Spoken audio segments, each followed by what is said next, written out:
अस्सलाम वालेकुम। इंसाफ न्यूज़ मंडी बहाउद्दीन से मैं हूं राज़िया जाफरी। खबर शामिल करते हैं।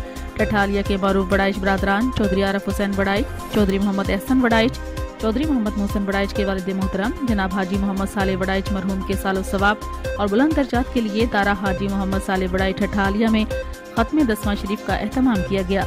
इस बाबरकत महफिल पाक का आगाज तिलावत कुरान पाक से किया गया। कारी मोहम्मद नासिर ने तिलावत कुरान पाक की और बादजा बारगाह रसालत माब सल्लल्लाहु अलैहि वसल्लम के हजूर मोहम्मद रफीक ने अकीदत के फूल भी निछावर किए। इस मौका पर फालिया से आए हुए मेहमान खसूसी इलामा हनीफ ताहिर ने इश्क मुस्तफ़ा सल्लल्लाहु अलैहि वसल्लम, फलसफाए मौत व हयात और एहतराम वालिदैन पर खसूसी खताब किया। खत्म 10वां में जिला भर के तमाम मकातबे फिक्र के सैकड़ों अफराद ने शिरकत की और मरहूम हाजी मोहम्मद साले बड़ाइच की मग़फ़िरत और बुलंदी दर्जात के लिए इज्तिमाई दुआ भी की गई।